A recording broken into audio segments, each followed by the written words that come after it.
La définition, c'est moins de 150 000 plaquettes par millimètre cube par convention, mais en fait, en pratique, quand on fait un diagnostic de purpura thrombopénique, les plaquettes sont souvent beaucoup plus basses que ça, souvent aux alentours de 10 000 par millimètre cube ou même moins.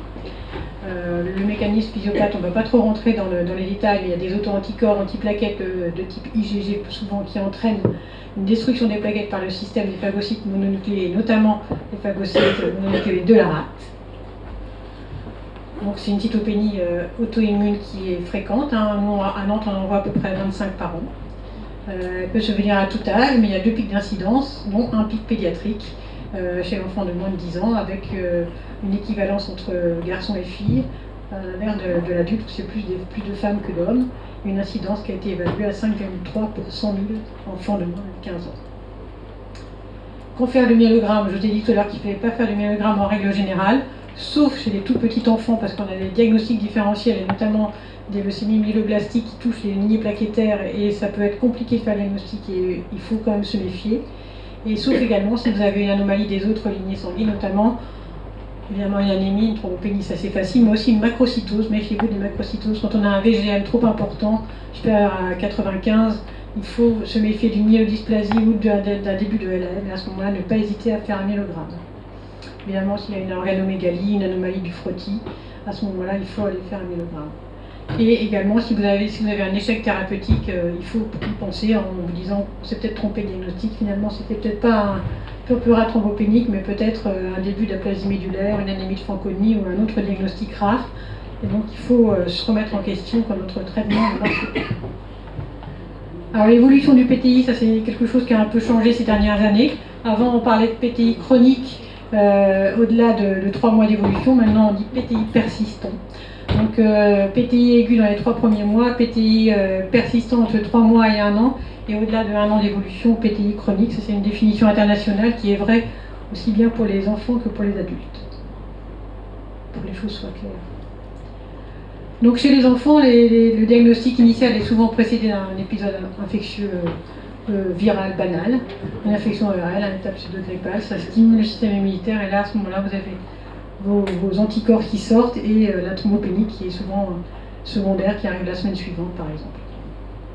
Alors les circonstances de découverte c'est simple, hein, c'est un syndrome hémorragique d'apparition brutale, le plus souvent cutanéo-muqueux, ou alors parfois ça peut être une thrombopénie découverte fortuitement lors d'une numération plaquettaire réalisée pour une autre raison, notamment un épisode infectieux. Donc ça c'est quelques photos rapides, échymose purpura. Bulle hémorragique intrabuccale, il faut toujours regarder la bouche des enfants ou même des adultes qui ont une thrombopénie pour voir s'il y a des hémorragies muqueuses. Évidemment, ça c'est la grosse complication qu'on craint tous, mais qu'on ne voit jamais en pédiatrie en règle générale. En 15 ans de pédiatrie, j'en ai vu qu'une fois. Donc, et c'était un enfant qui n'avait pas un vrai PTI, mais c'était un début d'aplasie médulaire.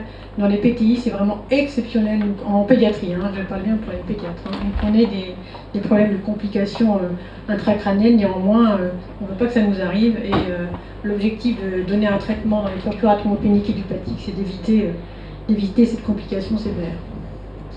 L'examen clinique est en général normal en dehors du syndrome hémorragique, absence de fièvre, absence de syndrome tumoral, absence de splénomégalie, absence d'adénopathie. Alors, le diagnostic en cas de thrombopénie sans manifestation hémorragique, il faut toujours éliminer une fausse thrombopénie par agrégation des plaquettes en présence de DTA. Et donc, vérifier l'absence d'agrégation sur le frottis et éventuellement réaliser une numération des plaquettes sur un autre milieu de prélèvement, sur un tube citraté ou éventuellement sur du sang capillaire. En général marqué dans l'énumération quand les agrégats, c'est marqué, souvent c'est marqué présence d'agrégats, mais chiffre global supérieur à 50 000, des choses comme ça, donc là il ne faut pas trop vous inquiéter. Donc les examens indispensables chez l'enfant, c'est la numération plaquettaire évidemment, la numération complète, c'est important, complète, avec la formule, jusqu'en bas, il faut bien lire toute la numération, et chez l'enfant on demande toujours les schizocytes, parce qu'il y a un diagnostic différentiel, c'est le syndrome hémolytique et urémique, qui peut avoir une présentation assez hématologique. Donc se méfier de ce diagnostic et les réticulocytes qui vont confirmer que vous avez bien des globules rouges fonctionnels et une réticulocytose. Le bilan de coagulation évidemment et le groupe sanguin. C'est tout simple, c'est les examens indispensables, ces examens suffisent pour vous poser le diagnostic. Les examens utiles mais pas indispensables, quelques sorologies virales, vous pouvez les faire éventuellement, hépatite virale B, hépatite C, EBV, CMV, parvovirus, on sait que c'est des virus déclencheurs du PTI. L'absence d'anticorps antinucléaires, c'est surtout vrai pour les adolescentes, les jeunes filles de plus de 13-14 ans, pour vérifier que ce n'est pas le mode d'entrée dans une maladie de type lupique. Et le dosage des immunoglobulines aussi, c'est pas à faire en première intention. Et puis le myélogramme n'est pas indispensable si les critères diagnostiques sont vérifiés. Donc les critères diagnostiques, c'est la clinique, c'est très important, et la biologie. Regardez bien l'ensemble de la numération, le taux d'hémoglobine, les globules blancs et la formule sanguine. Et en règle générale, si vous faites un myélogramme à quelqu'un qui a un purpura thrombopénique, il est normal avec une moelle riche en mégacaryocytes. Donc ça vous confirme la nature périphérique de la thrombopénie. Les examens non systématiques, c'est ce qu'on faisait dans le temps. Une mesure isotopique de la durée de vie, ça fait bien longtemps qu'on a abandonné cet examen. Moi, j'en ai fait une fois. C'était un adolescent qui avait un PTI sévère et qu'on voulait spénectomiser. Et il ne voulait pas se faire spénectomiser parce que c'était sa rate. Et il était hyper compliqué à suivre. Il faisait plein de sport, il se mettait en danger. Et finalement, c'est grâce à cet examen qu'on a réussi à le convaincre d'enlever la rate en lui disant, tu vois, c'est dans ta rate que ça se détruit, il faut l'enlever. Et là, il a accepté. Enfin, c'est vraiment quelque chose d'exceptionnel. Généralement, on ne le fait plus. De la même manière, la recherche d'anticorps antiplaquettes, ça va être positif, mais ça consomme plein de sang et c'est pas vraiment utile. Et la recherche de TSH, on fait pas en première ligne, en tout cas on fait que si le purpura dure dans le temps. D'intérêt à discuter, je passe. Donc, le PTI aigu peut survenir à tout âge, plus souvent après une infection virale chez l'enfant. La thrombopénie est parfois profonde avec un syndrome hémorragique sévère, ça peut arriver. Et la guérison en règle est spontanée chez l'enfant, habituellement en 2 à 6 semaines. Donc le PTI chronique, c'est quand l'évolution est supérieure à 1 an. Ça évolue beaucoup plus souvent sur un mode chronique chez l'adulte que chez l'enfant. Et quand la forme devient chronique, à ce moment-là, la guérison est plus difficile à obtenir. Donc les objectifs du traitement chez l'enfant, dans un cadre aigu, il faut faire remonter le plus vite possible le taux des plaquettes pour mettre les enfants à l'abri des risques hémorragiques, parce que c'est ça qu'on craint. On sait très bas qu'ils ont des signes hémorragiques importants.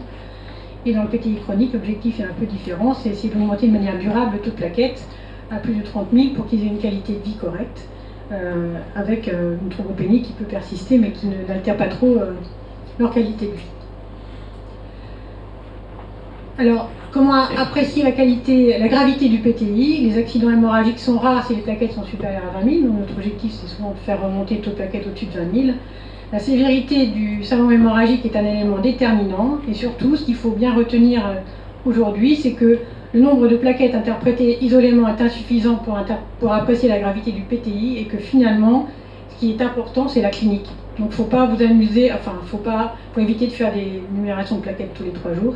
Pas utile, mais par contre, il faut plutôt utiliser un score hémorragique qui est un score clinique qui va vous aider à apprécier la gravité de la thrombopénie, et c'est beaucoup plus important. Et de manière assez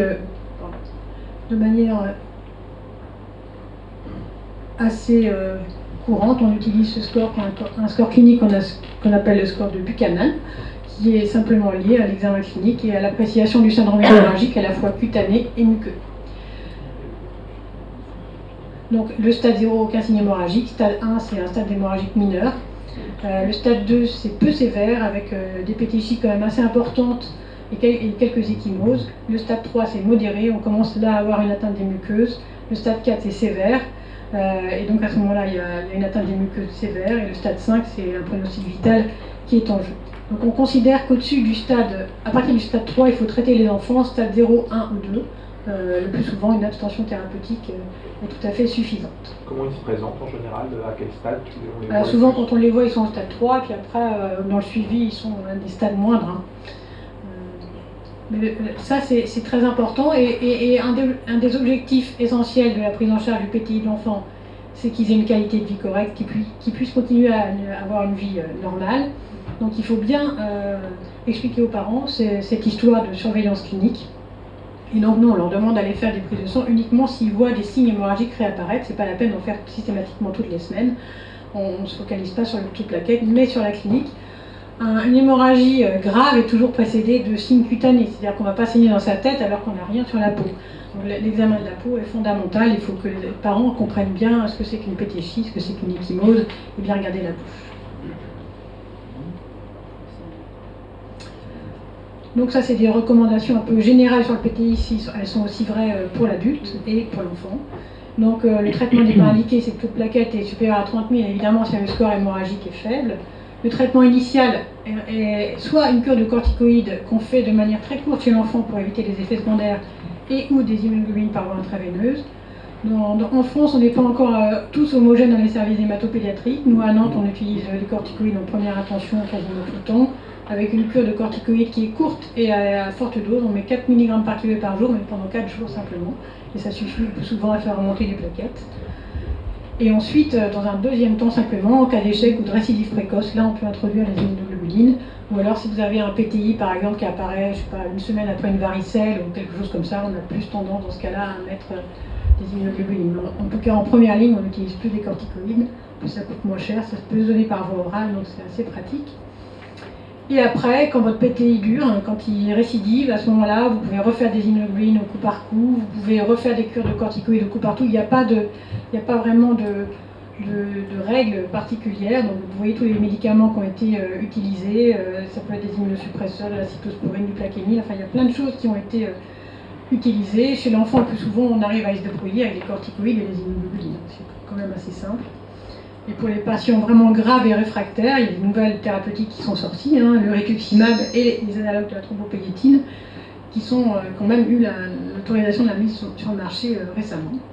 La splénectomie est un peu la thérapeutique ultime chez l'enfant qui présente vraiment un PTI sévère qui a un retentissement sur la qualité de vie. Et on essaie de le faire le plus tardivement possible chez l'enfant en mettant des risques infectieux. Donc voilà un petit schéma sur la stratégie thérapeutique au cours du PTI de l'enfant. Évidemment, vous pouvez avoir une abstention thérapeutique, donc une surveillance simple. Ensuite, c'est les corticoïdes, les immunoglobulines, éventuellement les antidés. Dans un deuxième temps, les traitements immunosuppresseurs, le plaquenil, ou alors la poursuite des immunoglobulines par voie intraveineuse à chaque épisode de refus de la thrombopénie. Ensuite, dans une phase un peu plus tardive, on peut utiliser le rituximab, un anticorps anti-CD19, qui va détruire les lymphocytes B, le stock, qui va diminuer en tout cas le stock de lymphocytes B du patient, et donc diminuer la synthèse des anticorps antiplaquettes, et qui peut régler la situation, mais qui a quand même des effets secondaires, notamment qui peut induire une hypogammaglobulinémie. Et puis, les agonistes de la thrombopoïétine, on ne sait pas trop où les placer encore chez l'enfant, mais probablement c'est après le rituximab. Et puis en dernier lieu, la splénectomie, on essaye de la retarder le plus possible. Alors, les analogues de la thrombopédétine, c'est un peu ce qui est sorti durant les 2 dernières années. On les réserve chez l'enfant vraiment aux formes hémorragiques sévères à risque vital. Et donc, quand il y a un retentissement de cette maladie, qui est une maladie non maligne, mais sur la qualité de vie des enfants, il y a encore peu de données de suivi à long terme chez l'enfant.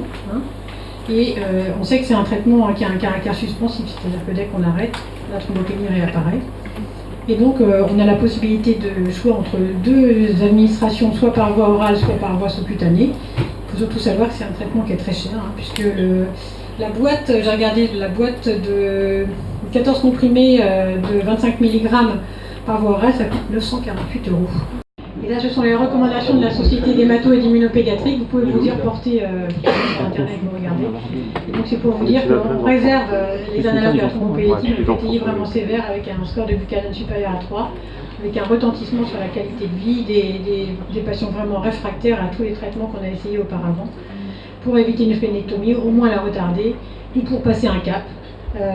Ou alors chez des adolescents qui ont une altération de la qualité de vie marquée avec un retentissement physique, et on pense que l'introduction de ce médicament justifie une discussion collégiale dans le cadre de réunions de concertation multidisciplinaire avant de le mettre en place. Ça me paraît raisonnable. Alors, juste pour vous rappeler que la qualité de vie, ça reste un objectif essentiel dans la prise en charge du PTI de l'enfant. Qu'il y a un registre national des PTI chroniques de l'enfant qui s'est mis en place, qui est localisé à Bordeaux, sous la houlette de Dr Nathalie Alabjidi au centre hospitalier de Bordeaux. Que le sport n'est pas contre-indiqué dans le purpura thrombopénique immunologique, donc il ne faut pas faire un certificat médical dispensant les enfants de sport. Il faut simplement, évidemment, lui éviter par exemple de faire du rugby, du ski, des choses comme ça, mais il ne faut surtout pas lui interdire de nager. Ou alors, il ne faut pas qu'il plonge, mais il peut nager, il peut courir, il peut faire plein de choses. Il faut qu'il garde une activité physique, c'est très important. Et il y a ce petit livret qui a été fait par justement CEREVANS, le registre national. Maintenant, on essaie de le donner aux enfants, donc ils l'ont avec eux. Ça explique très bien la maladie en plus dedans. Et puis, il y a toutes les recommandations sur la vie quotidienne et sur le sport. Donc, il ne faut pas interdire à ces enfants de se faire du sport, c'est très important. Et la surveillance clinique est essentielle, c'est un peu le message du jour. Il faut vraiment la clinique, et pas faire des numérations de plaquettes tous les 3 jours, et surtout leur permettre dans le maximum, plus souvent d'avoir une vie quasiment normale, tout en expliquant les risques éventuels. Juste, maintenant on va passer à l'inverse, c'est-à-dire aux hyperplaquétoses chez l'enfant. Quelle doit être votre démarche diagnostique devant une hyperplaquétose chez l'enfant? La définition, c'est plus de 450 000 plaquettes par minute. Il faut savoir que c'est assez fréquent en pédiatrie finalement. Si vous regardez bien l'énumération des enfants que vous faites faire en ville, vous avez pas mal d'enfants qui ont une thrombocytose. On considère qu'il y a 3 à 13% des enfants qui ont une numération à l'hôpital et qui ont des plaquettes supérieures à 450 000, donc c'est quand même relativement fréquent. Et il y a même des enfants qui ont des thrombocytoses extrêmes qui sont supérieures à 1 million de plaquettes par millimètre. Donc, il faut savoir quoi faire quand vous découvrez une thrombocytose sur un hémogramme. Alors souvent, c'est des petits-enfants, le plus souvent. Ils ont le plus souvent moins de 2 ans. 60% des enfants qui ont des thrombocytoses sont des petits-enfants de moins de 2 ans. Vous voyez la répartition là, par âge. Et donc, première étape, est-ce que, d'abord c'est un faux résultat, ça peut arriver. Est-ce que c'est une thrombopénie primitive ou une thrombopénie secondaire? Là, vous voyez déjà que la thrombopénie primitive, c'est exceptionnel. Et on a par contre beaucoup de thrombopénie secondaire. C'est extrêmement thrombocytose, pardon. Les fausses thrombocytoses, c'est quand votre machine compte des particules qui sont comptées comme des plaquettes. C'est quand même rare, mais ça peut arriver. Notamment des microsphérocytes, des cryoglobulinémies, des fragments de cellules tumorales, des schizocytes ou des bactéries. Et donc, quand vous avez une thrombocytose qui peut vous étonner, vous pouvez appeler le laboratoire pour être sûr que c'est vraiment des plaquettes sur le frotté. Ensuite, les thrombocytoses secondaires, elles sont très fréquentes. Et la première cause des thrombocytoses secondaires, ce sont les infections, puisque ça représente entre 30 et 80%, c'est assez large comme fourchette, mais du cas des thrombocytoses, notamment dans les infections bactériennes, virales, parasitaires ou fongiques. Ensuite, les causes hématologiques non malignes, notamment la carence martiale. La carence martiale, très souvent, je ne sais pas si vous avez remarqué, mais quand vous faites une recherche de carence martiale chez les enfants, vous avez souvent un taux de plaquettes qui est supérieur à 400 000. Souvent, ça ne monte pas très très haut, mais c'est souvent 500 000, 480 000, enfin, dans ces eaux-là. Vous avez souvent une thhrombocytose. Alors, la physiopathe n'est pas très claire, mais en tout cas, c'est clairement connu. Et ça normalise avec votre traitement par fer. Donc, ce n'est pas la peine de vous acharner à trouver une cause primitive chez un enfant qui a une carence en fer. Il faut d'abord corriger la carence, mais après, on remonte. Et puis ensuite, vous avez les thrombocytoses d'entraînement, comme dans le cas clinique que je vous ai montré tout à l'heure. Après une splénectomie, par exemple, les plaquettes souvent montent de manière importante. Vous avez aussi dans les anémies hémolytiques, dans les thrombocytoses d'entraînement après des hémorragies importantes, ou alors après une sortie d'aplasie de cure du chimiothérapie. Les thrombocytoses secondaires peuvent également survenir dans le cas de chirurgie stressante, où il y a des dommages tissulaires importants, dans le cas de brûlures, de nécrose, après des splénectomies, je vous l'ai dit. Et il faut savoir qu'il n'y a pas d'accident thromboembolique décrit dans ce contexte sans facteur associé, c'est-à-dire il ne faut pas mettre les enfants sous traitement anti-agrégant quand ils ont une thrombocytose secondaire. Même si c'est supérieur à 1 million, si vous avez 1 million après une splénectomie, ça va descendre tout seul, il n'y a pas de risque de thrombose, évidemment s'il n'y a pas de facteur prothrombotique associé. Les cancers, neuroblastome, hépatoblastome, lympho, vous avez souvent des thrombocytoses au moment du diagnostic, l'histiocytose longueur ancienne, et les maladies inflammatoires, le Crohn, rectocolite hémorragique, Kawasaki, et donc maladies auto-immunes. Et la prématurité aussi expose au risque de thrombocytose. Donc vous voyez, les causes de thrombocytose secondaire sont quand même multiples, et les deux grandes causes, c'est les infections et les maladies inflammatoires. Et les carences en fer. Donc, il y a aussi quelques médicaments qui peuvent vous entraîner des thrombocytoses, comme la corticothérapie par exemple, qui peut faire monter le taux des plaquettes. Aucun enfant sans pathologie sous-jacente ou facteur prédisposant de thrombose n'a présenté de thrombose dans le cas d'une thrombocytose secondaire. Donc pas de traitement prophylactique des thromboses nécessaires s'il n'existe pas de facteur associé favorisant les thromboses. C'était le message du jour. Donc finalement, en l'absence de contexte clinique particulier, vous voyez une petite thrombocytose, il ne faut pas vous affoler et vous précipiter sur une consultation d'hémato, vous avez le temps. Elle est probablement secondaire, même si vous ne voyez pas de manière évidente de quoi il s'agit, demandez plutôt un contrôle 1 ou 2 mois après, et là on peut réfléchir ensemble, mais il ne faut pas vous précipiter pour l'envoyer aux urgences pédiatriques ou en consultation d'hémato.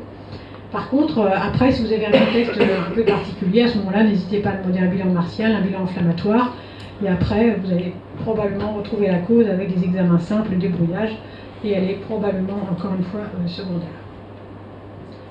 Donc vous voyez, l'étiologie des thrombocytoses de l'enfant, finalement, le plus souvent c'est une étiologie secondaire. Donc vous avez le temps le plus souvent pour faire votre diagnostic, pas de précipitation. Et là on va arriver ensuite dans des raretés puisqu'elle est primitive, donc 1,2%.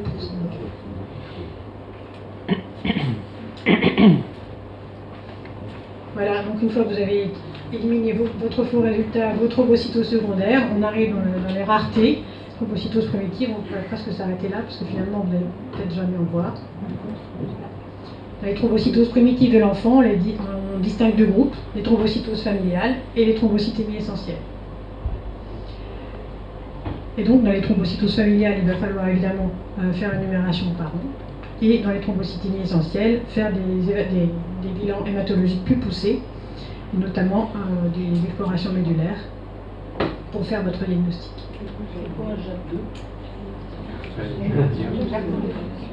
J'avais une question, on parlait de mutation. Très peu, parce que... C'est une mutation dans une protéine qui signe en fait la présence d'un syndrome myéloprolifératif. C'est un peu comme le chromosome Philadelphie dans la LMC, je ne sais pas si vous en souvenez. En fait, c'est un marqueur, on fait une recherche de mutation de JAK2. Et si c'est ça, c'est que vous êtes probablement dans un syndrome myéloprolifératif, une cause primaire. Ça, c'est vraiment nous qui Après, souvent, comme nous on en voit un tous les 10 ans, enfin en hématopédiatrie pour un tous les 5 ans, vraiment on en voit très très peu. Souvent on en discute avec les médecins hémato-adultes parce que les traitements changent avec le temps et en fait on se caque après pour la prise en charge sur la prise en charge des adultes. Les thrombocytoses d'origine génétique, souvent c'est une transmission mallélienne avec une pénétrance importante. Il y a une hématopoïèse polyclonale. Ça touche uniquement la lignée plaquettaire et on connaît des gènes mutés, les gènes de la thrombopoïétine notamment, qui peuvent être mutés et qu'on peut étudier dans le cadre de ces thrombocytoses génétiques. Et il y a aussi des prédispositions génétiques au syndrome myéloprolifératif avec un chromosome Philadelphie négatif. Là, la pénétrance est faible, l'hématopoïèse est clonale, il y a une atteinte de plusieurs lignées et une mutation de JAK2 ou de MPL. Là, un petit schéma sur la thrombopéliétine en haut qui va se mettre sur son récepteur. Et donc vous voyez là des mutations, pour avoir des mutations du récepteur de la thrombopéliétine, et JAK2 en fait intervient en intracellulaire en dessous et intervient dans la prolifération après cellulaire quand vous avez une mutation. En fait, vous avez une mutation là sur le JAK2 qui fait qu'il y a un signal qui est en permanence activé sans que le récepteur soit activé.